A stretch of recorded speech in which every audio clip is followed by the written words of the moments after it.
You're listening to Find Your Strong with Christine and Ella. I'm Christine, a personal trainer. And I'm Ella, a nutritionist. And we're both also intuitive eating counselors, both fiercely non-diet and both done with toxic wellness messaging. In these episodes, we talk honestly about how to care for your body without guilt, shame, or restriction. We are so glad you're here. Let's find your strong.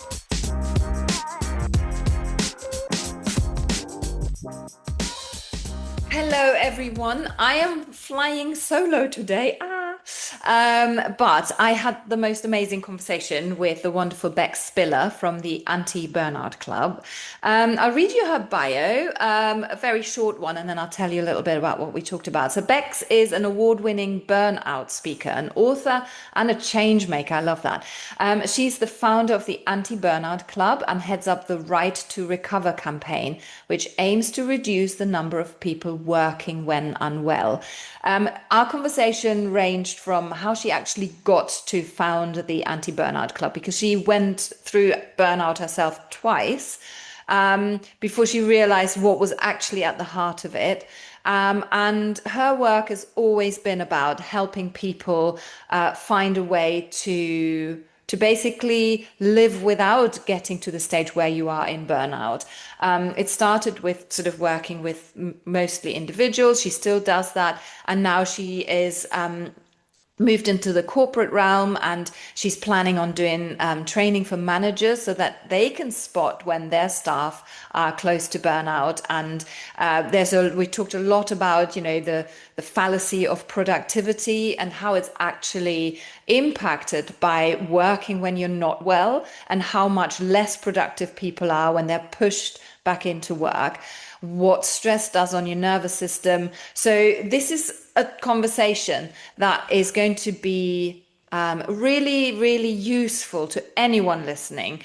Not just if you're a manager running a company, not just if you are, feeling like you're close to burnout, but also for anyone who just wants to prevent it, anyone who wants to have some resources, anyone who wants some understanding of how we got to where we are, the systems that are in place that are harmful to us.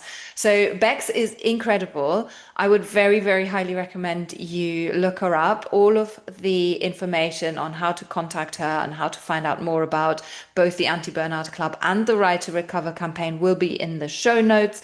So without further ado, here is our conversation. A very, very warm welcome, Bex. It's so nice to see you. Thank you so much for having me. I'm just so excited and honored that you've asked me to come on. Thank you. Oh, yeah, I've wanted you on the podcast for a long time, but I know you've been incredibly busy with one thing or another, including becoming a mum and starting a new campaign. We will talk about all of the above, but it's just such a joy to have you here. And we know each other a bit because we live quite close to each other, and we've been on a walk in a park. Yes. And had a chat, and we've worked together. You've very kindly had me on some of your retreats and do a little video course and everything.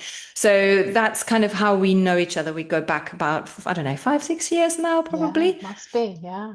Yeah. So it's really lovely to see you and to have you here to give up some of your time.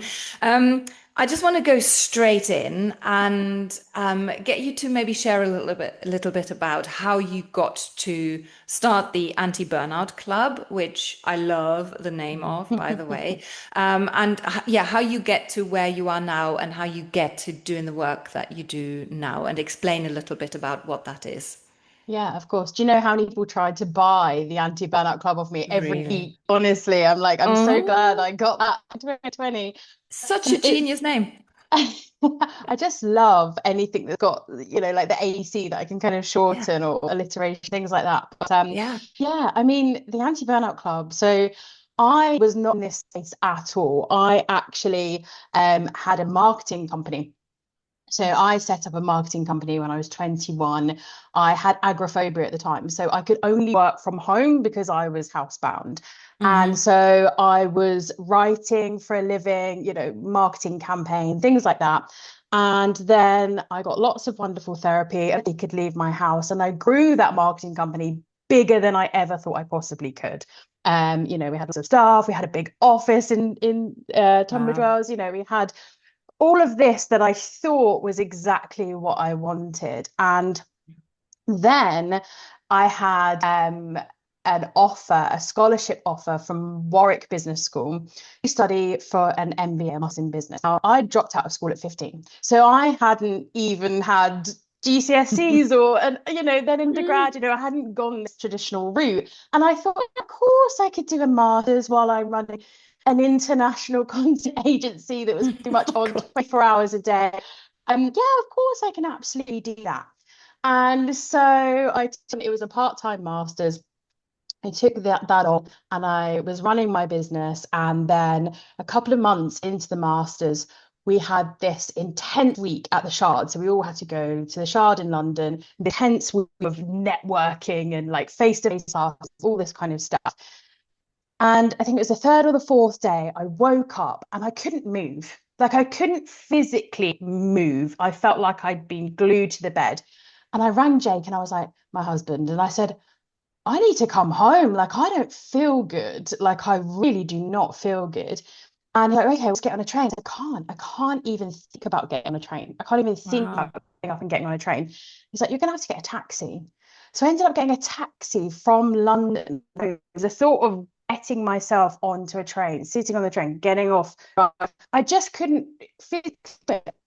And I just remember sitting down afterwards thinking, what on earth has just happened? And I went and I spoke to my GP and we had many conversations about, you know, what's going on in your life.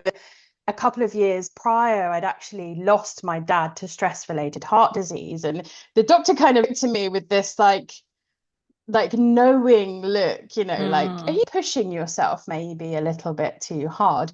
No. Yeah, me this just overachiever. No, I don't think so. And that was the first really that I thought about the long-term effects of stress. People weren't really talking about burnout at the time. It wasn't a huge thing. But it was actually sort of like the third or fourth appointment I had with my GP that they brought up the word burnout. And I was like, what is that? You know, I've never heard that. I don't know what that is. And that began sort of this long journey. Now, my love of learning is like my top character trait. Like, I have bookcases packed full of books. Like, I absolutely love learning. So when someone says to me, oh, you know, perhaps it's this, that's all I wanted to do. I just wanted to learn what this was, what caused it, what I could do about it. And that took me on such a journey of learning and discovery. And then in 2020, obviously, we all went into lockdown and everyone had epiphanies, I think. We all just went, oh, I want things to change. And I thought, I don't want to be in this space anymore. I don't want to be running this business anymore. I'm not happy. I'm trying to recover from burnout, but I'm constantly spinning my wheels. And so I closed it down. And, you know, this thing that I'd built from a desk at the bottom of my bed, I closed it down. And yeah, that was a huge, like, I fully grieved my baby that it felt like they'd built for 10 years. And I started a little blog, a little podcast called the Anti-Burnout Club. And I never in a million years expected that anyone would even read it or anyone would listen or anything. And that was actually in July 2020. So that's 6 years ago now. And that little blog turned into, as you know, an entire platform. And you know, it has since gone on to support tens of thousands of people. And yeah, it has been one heck of a journey from first sitting in that doctor's office going, oh, you know, I think you're probably pushing yourself too hard, to then creating something that hopefully has, you know, helped a lot of people who have had that same point in their lives where they're like, oh my goodness, like, what is this? What do I do about this? And I always said, if I could help just one person, which I know sounds very cliche, but I don't think anyone would read it or listen or whatever. So I was like, if we just, you know, one person reads it and thinks, oh, maybe I could change some things, then I'd be happy. And yeah, here we are today. Amazing. Can I just ask, when you sort of The pushing yourself, that's I think something that will resonate with a lot of people, where it's very difficult to say no to anything. It's very difficult to not take on more, because we feel like we constantly have to perform, we constantly have to achieve. What was the driver behind that? What made you, is that part of your love of learning, of doing better, of getting more, or what was part of that drive for you? I think a lot of things, like I always say, like go back to your childhood and whose voice do you hear? Whose voice Mm-hmm. do you hear saying things like, oh, you can do better or whatever. So, I grew up in poverty. I had a really difficult upbringing. My mum was an addict and she also had extremely poor mental health, entire childhood. She passed away 2 weeks before my 18th birthday. And then I felt very much like there's a lot on my shoulders. I was the poor kid that had got into a grammar school that was, flunking out because so much was going on at home and I didn't take my exams. And then there was this real desire to kind of prove myself. And I think Mm. we all have that kind of that voice or that in, I always joke that mine's an old maths teacher, right? That used to say to me, you'll end up working in Woolworths for the rest of your life, right? That was the voice that I always heard that Mm-hmm. pushed me. Jokes on them because Woolworths closed down. So, Yeah, physically glad you didn't impossible for do me to that. work. Yes.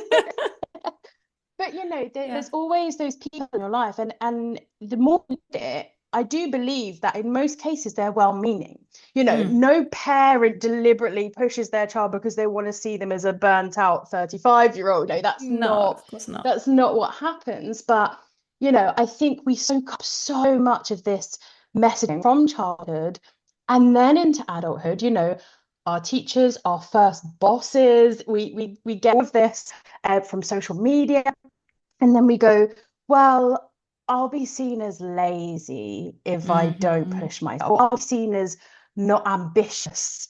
Or Mm-hmm. I'm still super ambitious, like sometimes scaringly so when I'm Mm-hmm. trying to be anti-burnout. But there's this real societal, like cultural pressure that anything that's not push, push, push is Mm-hmm. probably lazy, and they're not going to make anything of themselves. And Mm. wanted to prove I could. So yeah, I think Mm-hmm. that's a lot of what for not forced me to myself, but a lot Yeah. of what drove me to. Yeah, yeah. There is a lot of that sort of societal morality wrapped up in it, isn't it? It's a good thing if you're ambitious. Yes, It's a good thing if you push yourself and want to prove yourself, and it's a bad thing if you don't.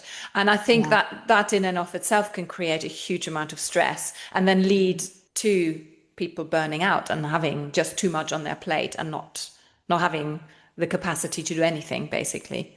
absolutely. And I think, back when I first burnt out, hustle culture was a big thing. I think back Hmm. to, I know he's changed a lot now, but Gary Vaynerchuk, he was this huge like voice in my head, like, if you're sitting down and watching Netflix, then you're wasting your life away. You need to Yeah. push.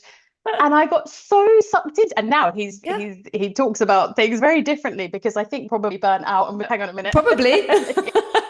Oh, I was wrong. Hmm. But I think that if we hear that messaging enough, like with anything, Hmm. it soaks in so much that Hmm. it's impossible to think any different. And actually, I did a video the other day on beliefs and some of like where beliefs come from. Hmm.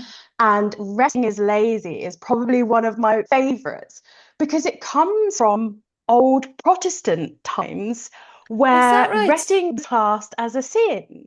So idle fingers, like the whole concept. So if you weren't pushing yourself and working, which obviously was to the benefit of the whoever was in charge of that town or whatever else. Hmm. If you weren't pushing yourself and working, then you were seen as sinful, and it was an actual sin to Wow.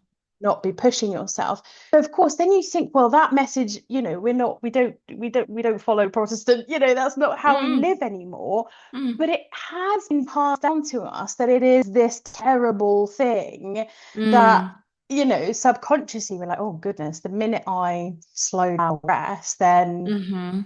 I'm a terrible person. And yeah, I find that fascinating that it's actually it's Wow. it's an old religious thing.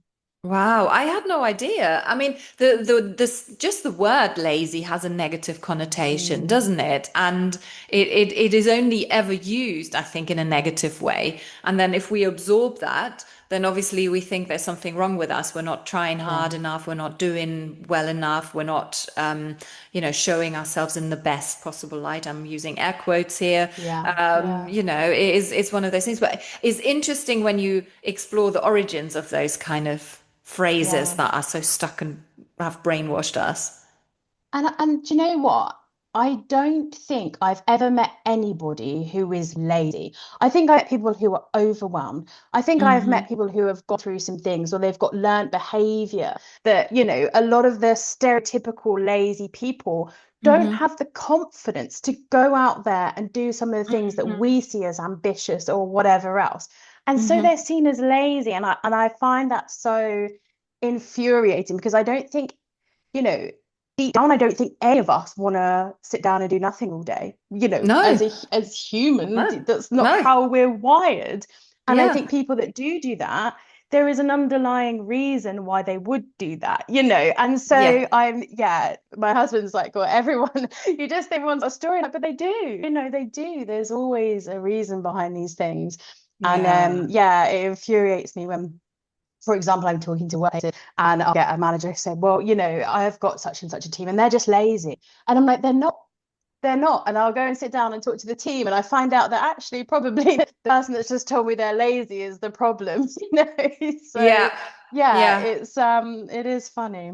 yeah, yeah. And it's so easy to point the finger, and it almost is like it's used to justify our overproductivity or Mm, to kind of justify that we're doing too much, to kind of yeah, point at someone and say, well, you're just lazy. And also it's not very compassionate, isn't it? Because I completely agree with you. If someone is taking a break and maybe isn't productive for whatever reasons, is sitting down, there yeah, is always a reason for it. It might be yeah. health related, it might be overwhelm, it might be burnout, it might just be that they're looking after themselves and Mm, giving themselves a break. But that is just seen as something that we shouldn't be doing, which is yeah, sad yeah. for It sure. is, it is, it's Mm. sad. And I do Mm. think that there's a narrative in media. We've heard a lot recently about, sick leave, for example, and how they're trialing stopping giving out sick notes effectively because they think that's going to get people into work. And I'm just like, it's the mindset of these people are faking it. They're lazy. They don't want to go to work. They're just work shy. And like, Mm. I grew up in the community that a lot of people are referencing here. And I know for a fact that they work hard, they want to work hard. But there are so many barriers, particularly when we think of things, like mental health. If you grow up in poverty, you're far more likely to have mental health conditions and things like that. Mhm. And the whole narrative of people are just lazy and they just don't want to work is crazy to me, absolutely crazy. Yeah, definitely, definitely. So, I want to lead into that in a minute, because I think it leads Mm, nicely into the Right to Recover campaign that you've recently launched. Um, yeah. just to go back to the Anti-Burnout Club, where is that at the moment? Yes. And I think it went through a few iterations, and is that still something that people can access through you? Yeah, so I still have, there's still access to hundreds of free resources. I've filmed hundreds of videos. I people like yourself, there were hundreds of courses, hundreds of videos. Um, the majority of the work I'm doing now, I think the difficulty the first iteration of the Anti-Burnout Club was that it was a wellness platform. I'd never been in the wellness club before, which was a Hmm. very unique experience for me. And so I'd built the wellness platform and I wanted people to be able to access it. It was it still is a social enterprise. So it was extremely affordable. Now it's completely free. Hmm. And I brought in lots of different modalities. So we had yoga, we had nutrition, we had, all of these different things. And then I burnt out a second time when I had my Hmm. daughter. And I thought, there's a problem here because firstly, I'm putting the onus of burnout on the person. And I do believe that everything that is on the Anti-Burnout Club and you know that people teach is incredible for stress management, right? And managing our stress is a really good way of going into burnout.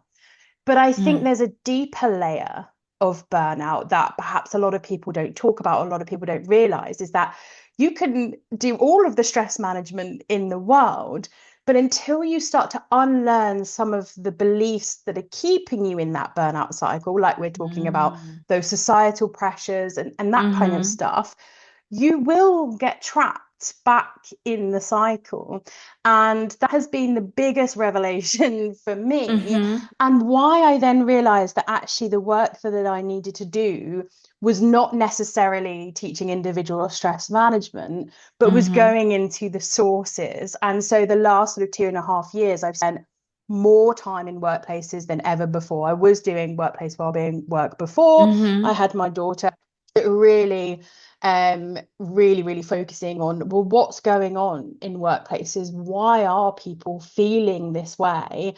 And what can we do to source, and helping people unlearn the beliefs, as opposed to saying, here's a sticking plaster of some yoga and a meditation app that businesses provide, and saying, well, you know, actually it's high workload, it's the understaffing, it's the manager that doesn't know how to communicate with their team yet, all these kinds of things that are driving them, and taking some of that weight off the shoulders of someone who's burnt out, that already feels like they're not doing enough, and then saying, okay, but have you tried yoga?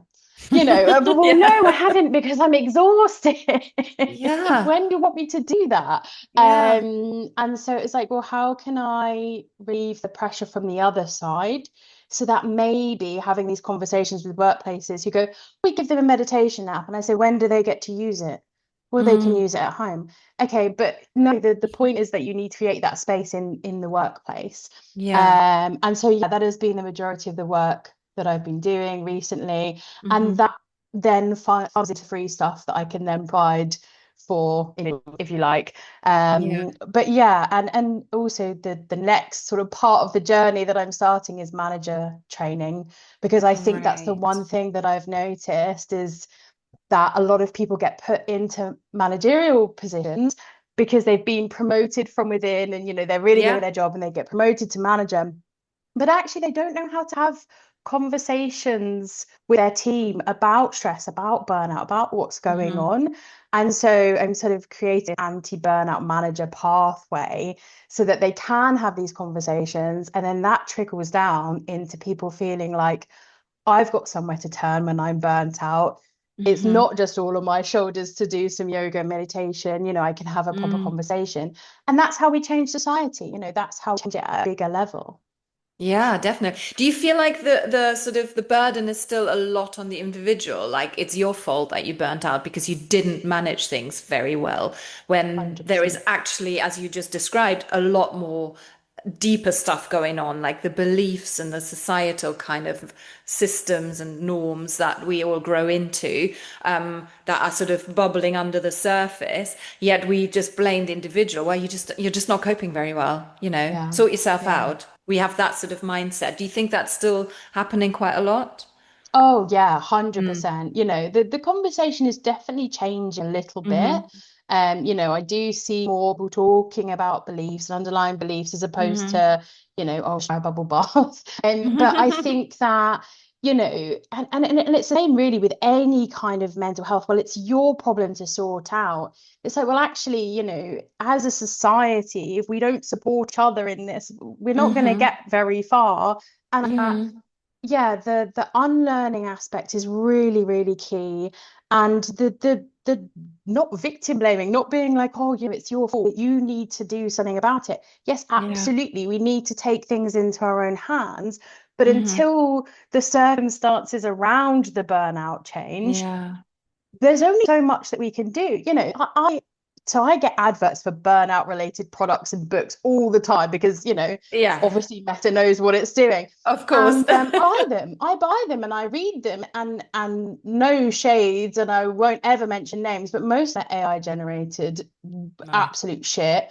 Most of them are telling people to do yoga, to meditate, and to time, manage time better, get up at 5 a.m., do this entire wellness routine. And you know how I feel about that. Like I've always been against that. But get up at 5 a.m., do this entire wellness routine. Then time block your day, as time blocking day is somehow going to get you off burnout. It's not a time management problem. It's not a time management problem. If anything, it's an energy management problem and a beliefs management problem, but not time. There's no time managing your way out of burnout. However much I like a color-coded calendar, I read all of these things and I think, people are buying these, and I know people are buying these because they wouldn't be reinvesting in ads to promote them if they weren't. And so the messaging is still being reinforced that this is your fault. You just need a calendar, and you need to, have more support, which I agree with, but why don't you just pawn your kids off on someone? What if you don't have someone to do that? I don't, so it's this coming from a real place of privilege and misunderstanding, I think, of what burnout is.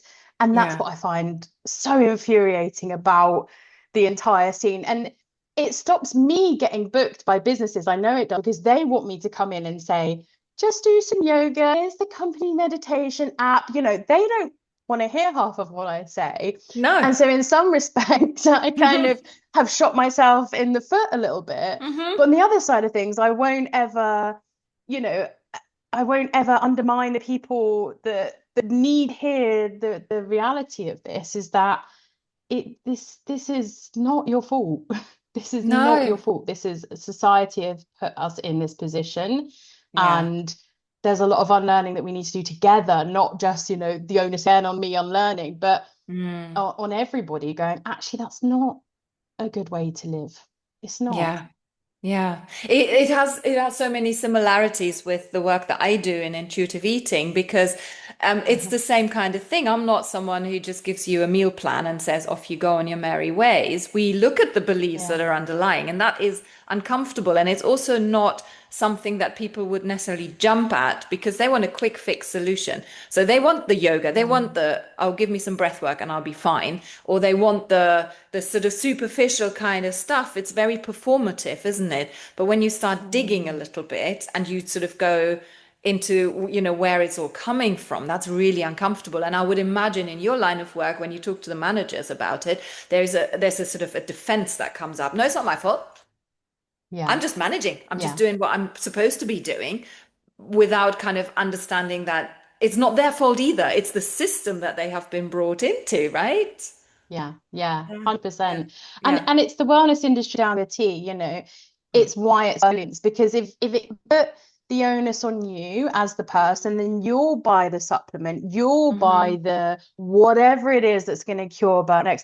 The one thing, and I know that you'll hate this as well, the one thing that I keep seeing that infuriates me more than anything is this cortisol belly thing. Like, oh God, this whole you're burning out and you've got cortisol belly, and so you need to fix your cortisol belly. And I'm like, if I'm burning out, then the last thing on my mind should be some made up absolute horse crap thing that again makes me feel bad about myself. And we wonder why we're so overwhelmed. It's like, I'm burning out and I'm bloated. God, it's awful. I can't even imagine how you feel about that. Oh my God, there's so much crap out there.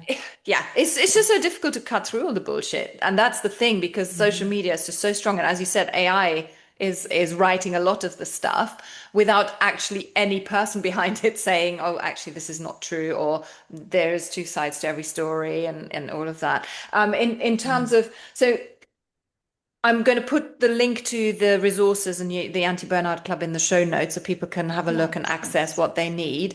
But I'm really curious about your work, where it's led you, in particular, the Right to Recover campaign, which I would love you to explain to me and to anyone listening, because I think that's a bit of a revolution, because it is just so in our psyche that we can't possibly be ill, and we cannot take more time than absolutely the minimum to recover. And then we have these repeat people being on repeat sick leave over and over and over again because they just haven't had the time to sort out what is going on for them physically, emotionally, mentally, all of that. So tell me about your thought behind the Right to Recover campaign and how it's actually manifested itself in how you work with people. Yeah, of course. So it actually came about from an Instagram story where I was Huh? working and I was unwell. And I was thinking about it and I was like, God, this isn't great as anti-burnout Bex, to be working when I'm well. So I put up an Instagram story saying, oh, I know I shouldn't be doing this, but who else does this? And I don't think I've ever had as many messages in it from one Instagram story in my life. And I thought, there's really something here, this is a real problem. And again, Mm. my learning hat went on and I was like, what is the problem? What exactly is going on? And what I found fascinated me, because we know that the government, we know that workplace, they are so interested in how much sick leave people take, right? There is an entire task force at the moment that I am a part of that is focusing on getting sick people back to work, right? It's because of money, isn't it? However, yeah, of course. But this is the crazy thing, is that on average, people take between 9 and 11 days off sick a year. If you were to work out the number of lost productive days from working when sick, it is 44 days per year. Wow. Right? So Wow. businesses are losing money having their employees working when sick because they're losing 44 productive days. That's And yet they ridiculous. still focus on it's between 9 and 11, depending on which study Yeah. you read. Yeah. They still focus on the 9.4 up to 11, and you think, but what you're doing is you're losing more productive days. You're burning your employees out. We're at record numbers of long-term sick, people that Right. are just unable to work in the UK. Yeah. And then we're going, well, how do we ensure that sick people take less time off? And you think, no, No. what we need to be doing is the exact opposite and giving people the right time to recover so that, that yeah, the number of sick days might then go up to, say, 14 a year, right? Sort of as a worst case prediction, 14 sick days a year per person. But that's not 44 lost productive days. I actually created a calculator that measures presenteeism based on these numbers, and you can put in Yeah. like your Yeah. salary or the average salary of the company. Yeah. And I've had hundreds of HR managers using it and hopefully presenting it as cases to Oh, their, good. you speak to HR and they know the problem, you can see the problem. But I Yeah. think, again, we've become so ingrained in this societal and this cultural message of, present, and it's called presenteeism. Working when sick is called presenteeism because you are being present when actually you should be absent. So this whole, it's better to be in work, sick, potentially spreading, if I'm Yeah. working in an Yeah. environment with other people, Yeah. spreading my illness to other people. And then you think of that knock-on effect, and then the productive days that person's lost. The people sort of come at me a little bit and go, oh, well, you just don't understand economics. I'm like, no, but I very much do understand the economics. It's you that's not understanding that this is costing you more money. And the only thing that is kind of stopping people from giving people the right time to recover is a belief. There's no logical reason to not give people the right time to recover other than the belief that you should be working when you're unwell. If you take a day off, then fine, but we'll see you tomorrow. Yeah. And in Germany, they've literally just announced a couple of days ago, they're taking away the whole phoning in sick. You have to have a sick note from day one now. So you're unwell, you're already feeling guilty. The whole thought of no one likes calling sick. I've never met anyone that goes, oh, I love calling my boss and telling them I'm unwell. Of course not. You dread it, right? Like you Yeah. fully dread it. Yeah. So now, instead of calling your boss to say I'm unwell, you have to get up, get dressed, go to your doctors, say I'm unwell. Well, how long for? I don't know. Mm-hmm. I don't, well, just ask. Can you send me off Mm-hmm. a few days? I don't know. I'll be better tomorrow. Who knows? So you have to go to your doctor to get a sick note before. Otherwise, it's a it's a disciplinary or whatever in work. And again, it's this focus on people who are sick and not giving people time to recover properly, and then going, well, Mm-hmm. why is there so much burnout? Mm-hmm. I Yeah, don't know. it's not surprising, is it? It's also, No. I mean, a lot of it is a lack of trust because obviously you're thinking that people are taking the piss. Yeah. They're not actually sick. I don't believe you. Mm, I don't think, I think you're putting it on. I think you're milking it mm, if you're staying at home a bit longer. There is that real sort of cynical mistrust in people as well. And I personally yeah. would say that if I'm being trusted, taking a sick day or two or three, however many I need, I would be personally a lot more inclined to actually be there when I'm well and not Yeah. take the piss.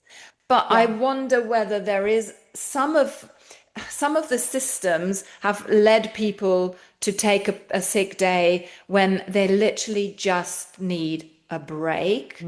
Mm. And therefore, do you come across people sort of playing that system a little bit? And therefore, the lack of trust kind of comes in from the employers? Or am I playing devil's advocate here?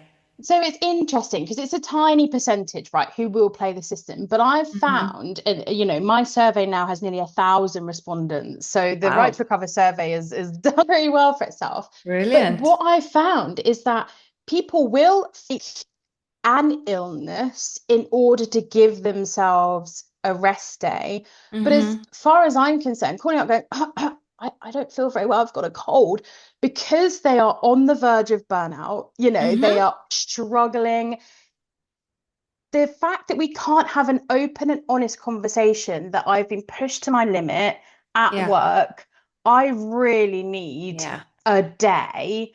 yeah, The fact that managers aren't trained to spot this, yeah. I now can walk into a workplace and pretty much pinpoint every single person who is on the verge. I've spent so much time Right. immersed in this that I'm like, Yeah. I can see it in people's faces. Okay. But the fact that we haven't trained managers to be able to spot it, and so you get this whole, they're just skiving Yeah. thing, and Yeah. I think skiving definitely comes from school.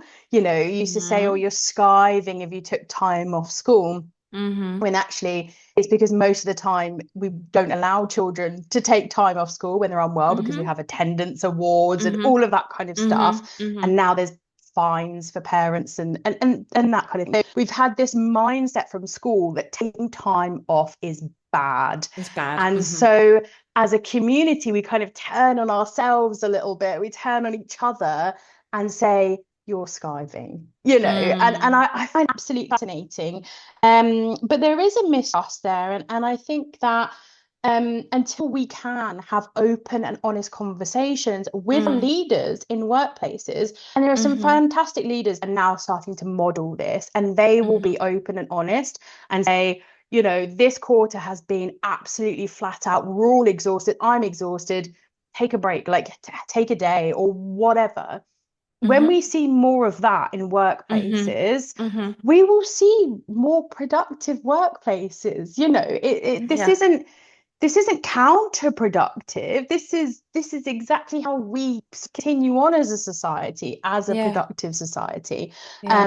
And the whole mindset of it's unproductive, or it's lazy or skiving or whatever else, Mm. is definitely what holds us back. I mean, Mm. Japan is a prime example. People literally drop dead on the street from this, because they push and push. They don't have adequate sick leave. They feel like they can't. They do like these double Mm. shifts at work where they literally sleep in their offices for a couple of hours and they carry on. Oh, And it's a real goodness. phenomenon. Like there's a specific Japanese word for it, which I can't remember off the top of my head.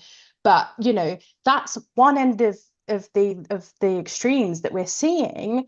And then you look at Mm. some of the happiest countries in the world who work fewer hours, they have fantastic maternity and paternity leave.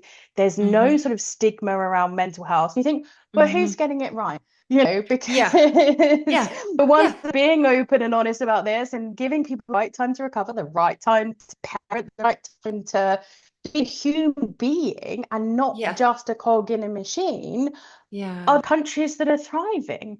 Yeah, that is such an interesting example, actually, because you're so right. The countries that are thriving, that have the best mental health, are also the ones that have all of those systems in place that look after people's health, people's well-being, people's, we're not just robots that are here to work and to produce. We're human beings. Well, I found really interesting that you just said about, in Japan people just drop dead. So there is a real effect of stress and burnout on your physical body, not just your mental health of like feeling overwhelmed and possibly anxious, depressed, all of those things, but there is an actual physiological effect on your body. Can you talk a little bit to that?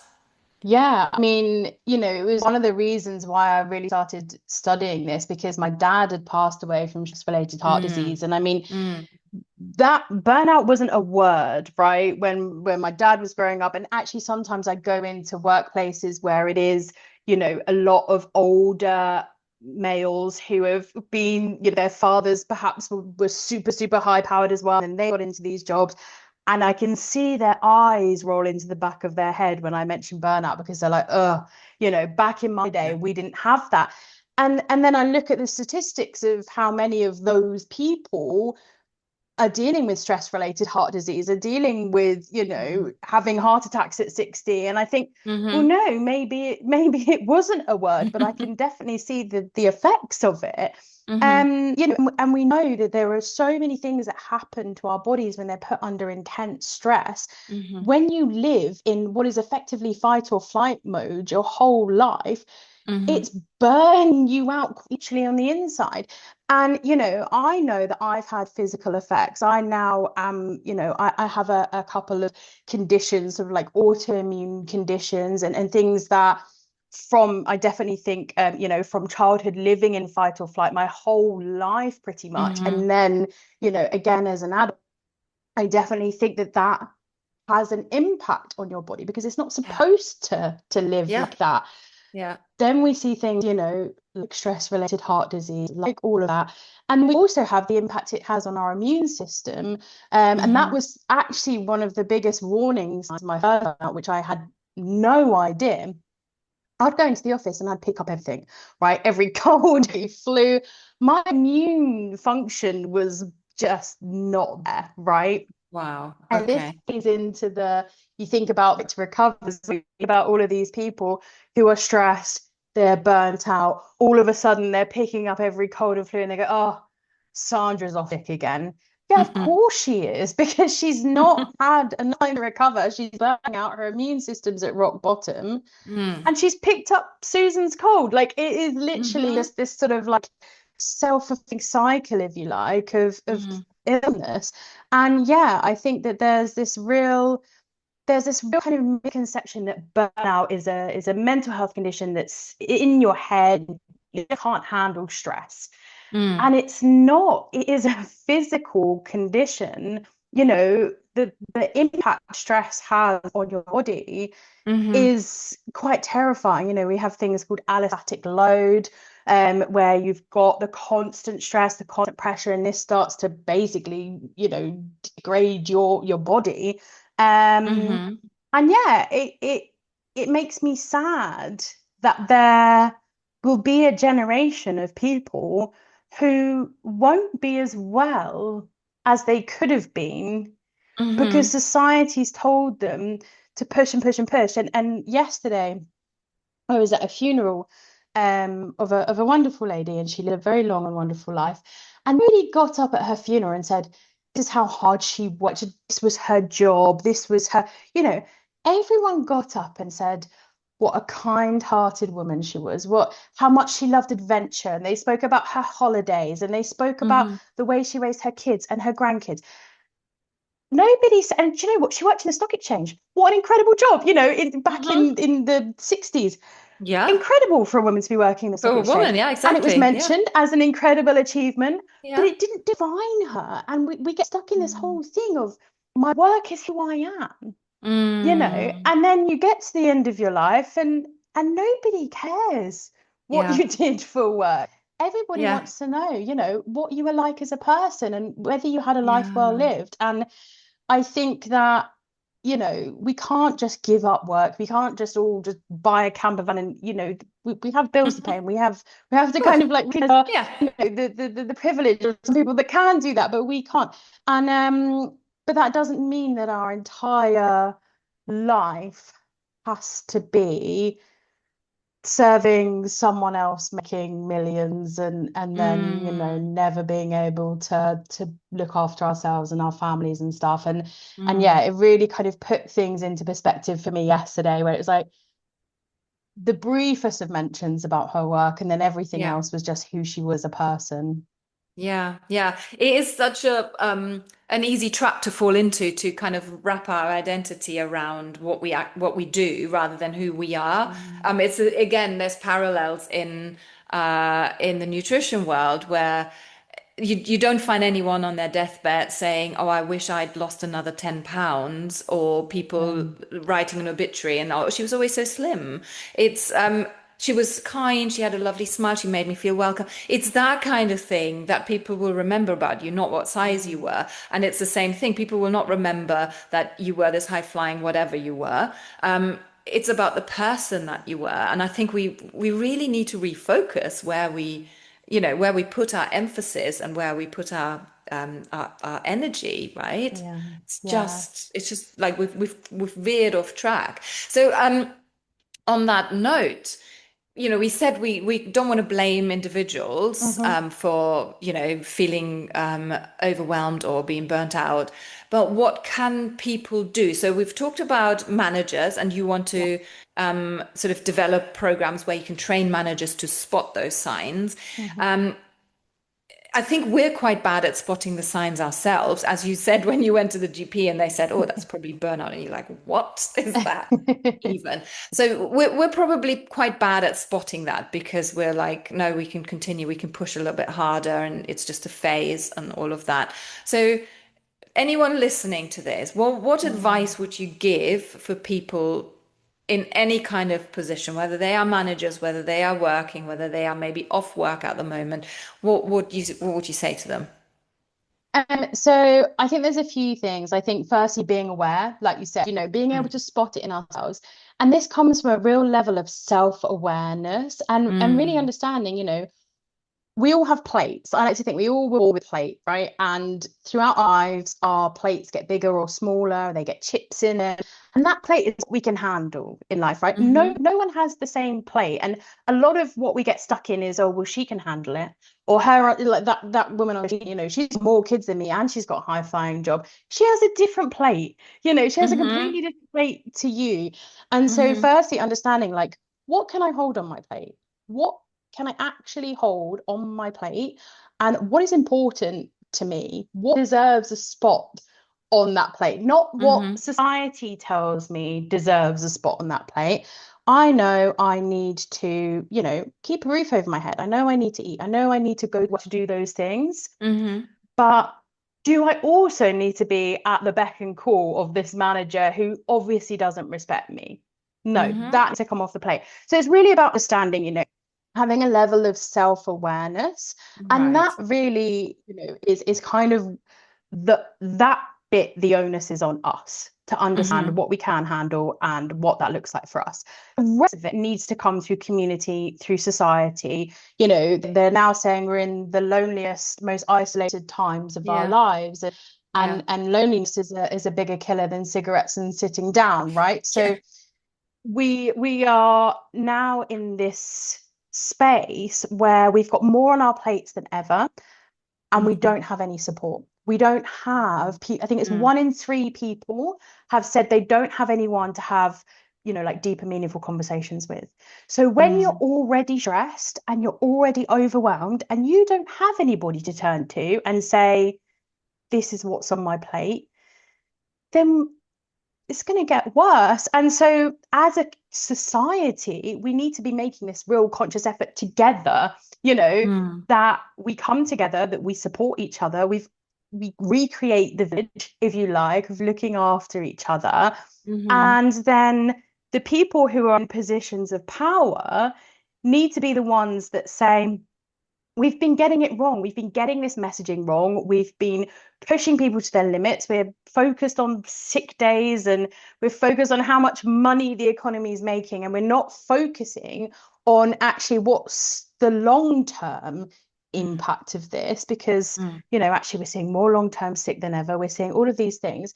So how can we guarantee that as a society we keep going and we don't end up with more people long-term sick, more people burnt out? When I first started talking about this, there were lots of people that were burnt out. It was nowhere near as bad as we're at now. So it's getting infinitely worse, and yet there's nothing really being done to have these proper conversations about it. Again, the onus, just do some yoga, just do this, just do that. That's helping. So how do we shift the messaging? How do we change what we teach from school? From the attendance awards all the way up to, what we put value on as a society. And if you want to see what works, go to Denmark, go to, one of the happiest countries in the world, and see what they put their values on, because it is not, well, you got 100% attendance and you push through every illness. Well done. That's not what they're doing. And I think that if we can make that shift as a society, then we'll see infinitely less burnout. And we'll raise, this is probably not going to happen for our generation. I think we've probably passed that point, but we can raise the next generation in a very different way and in a more sustainable way. Yeah, I love that so much, because that very clearly highlights what we can do as individuals. And if all of us as individuals work on it in our own little world, like we talk to our children in a different way. If we're teachers, maybe we can scrap the attendance award. Maybe we can, as managers, kind of get some training through you, or just like look into how do we recognize burnout as someone who's feeling overwhelmed, to break that barrier and saying, actually, I do need some support. I do need some rest. I do need a break. So I think whilst it is a societal issue underlying it and the belief system that brings with it, I think we can all do our little bits, right? And I think that's quite a hopeful message. It's not like, oh, well, it's not our fault, but we can't do anything about it, therefore. No, because we all have a role to play in this. And I do really like that. I do feel, however, that there are still, because of the systems and because of that belief system, there are huge barriers for people to ask for that support. So I just give you an example. I work as a volunteer at a community cafe down the road, and we have something called the chatty table. And the chatty table is exactly for those people who are lonely, who don't see a person during the week, who just want to have a conversation and a cup of coffee. And getting people through the door to come to those things when it's advertised everywhere is huge. And I think part of it is that feeling of having failed because we're lonely, the feeling of having failed because we're not in that glorious spot that everyone, aims to be, that we're feeling rubbish about ourselves, that we're lonely, that is still seen as a sort of a sign of having failed at something. And I think that needs a lot of effort and chats and breaking down that barrier to kind of get people to understand, well, it isn't it's not a failure. It is just a situation that you find yourself in that, there is support available for. Yeah. I think when it becomes more normal, and it's not just a chatty table, it's a chatty cafe, and it becomes, well, this is just normal. This is just daily life. There are so many things that we accept as, well, that's just life. That's just normal. And actually having open and honest conversations about how we're feeling and our mental health and things like that is not seen as normal yet. And there's a lot of progress, even over the last sort of 10 years. But it is still not seen as the norm. And so until you can kind of, that's why, like you said, just everybody playing their little part, being open, having these conversations with other people, Mm. asking questions of other people, like, how have you been this week? No, no, really, how have you been? You know, Mm-hmm. just really simple, little conversation starters that maybe someone will let you into something, and maybe they won't. Maybe but they'll remember that you Yeah. asked, and Yeah. then maybe they'll ask someone else because they're like, well, I didn't Yeah. feel able to open up, but maybe I could pass that kindness to someone else and ask them how they're doing. And it Mm-hmm. does, it's, you know, this ripple effect. Mm. And I think until we start with ourselves, until we start doing that in society ourselves, Mm-hmm. it's not gonna become norm. So yeah, there's a Yeah. lot to do from the top, but it is Mm. not completely out of our control. And Yeah. yeah, it's having that awareness of, you know, Yeah.